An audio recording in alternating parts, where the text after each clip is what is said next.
So Jay Kim from the Oregon Surf Perch Fishing Club. It is March 18th, about 11:30 a.m. I'm here at 35th Street, Nelscott Beach in Lincoln City. I'm here with Jeff Pierce. I've met Jeff about 2 or 3 years ago, but Jeff is a weight pourer for the club, and he donates his time to pouring a lot of spiders. So all our spiders from the club for the last 2 to 3 years were mainly from Jeff Pierce, and then just last year Charlie Merrifield started pouring some for us. So it's a pleasure to fish with Jeff.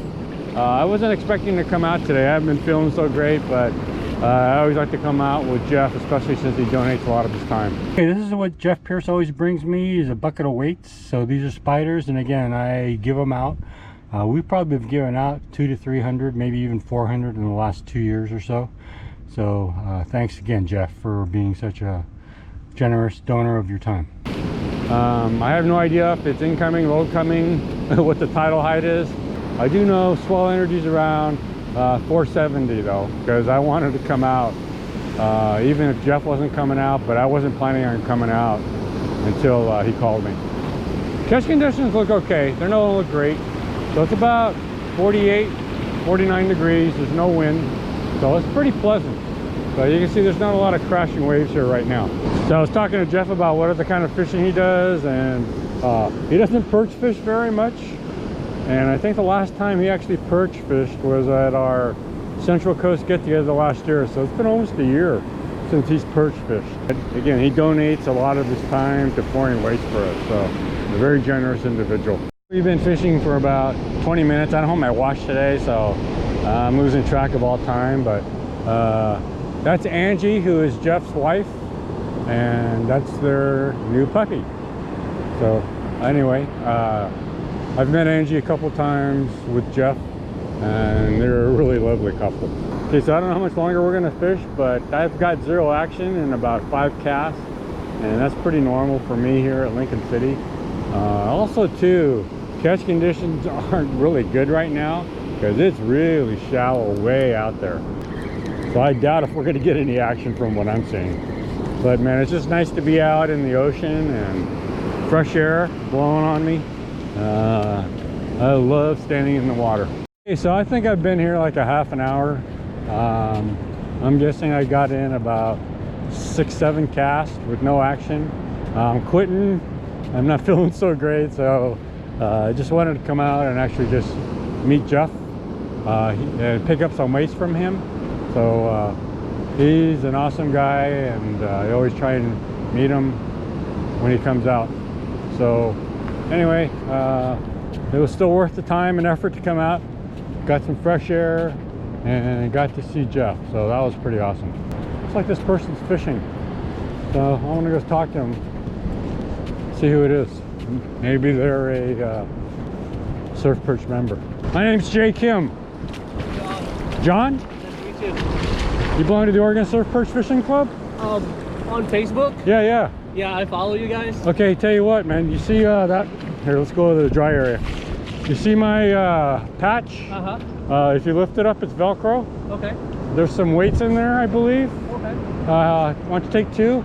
I don't know if you ever know what spider weights are, but I think there's some claws in there too. Yeah, so I always use a spider. That's what you use? Yeah, that's what. So I don't know if you ever tried it, but no, I have not. they're good. So you know, there's kind of a drift today from right to left.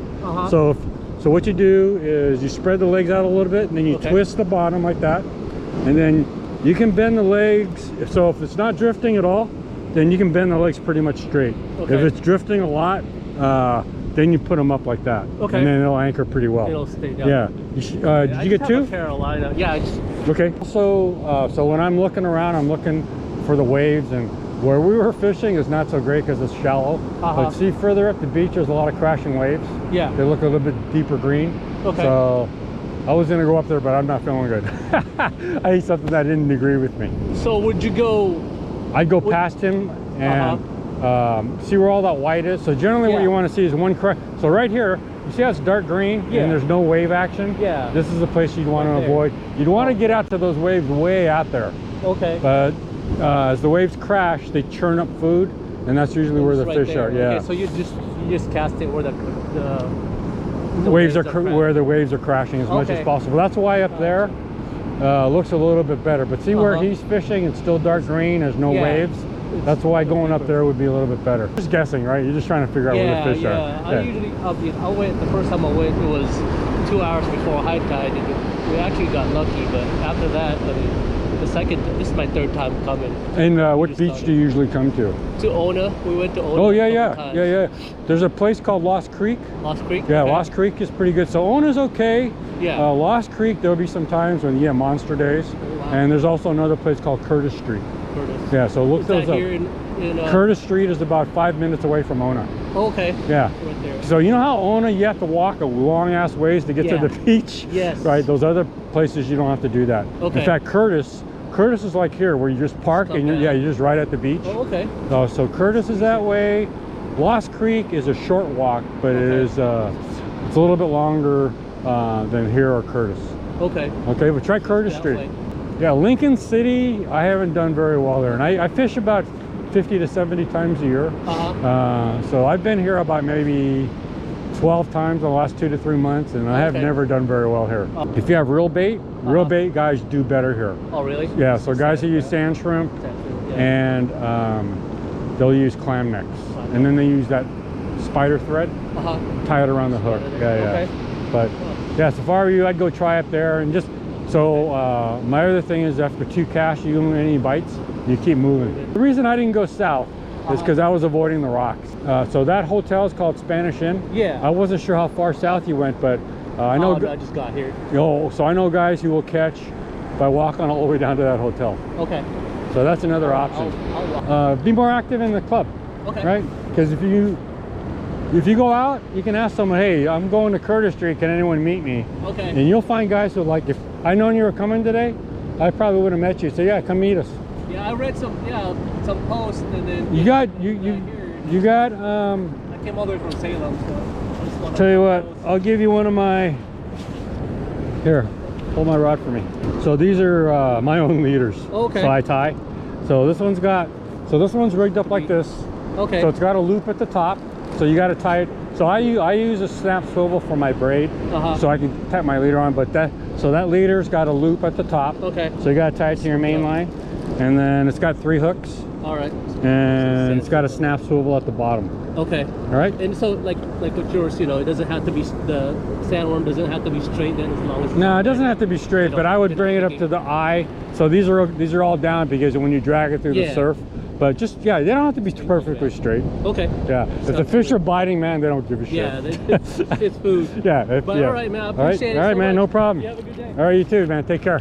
He was actually a club member, so I gave him some weights, and I gave him actually one of my leaders too, because he was using a Carolina rig.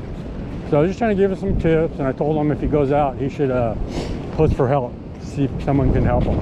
Okay, that's it for today. I don't know when I'm coming back out again, but I want to go to Wade around 4 or 5 feet tidal height. So we'll see how that goes.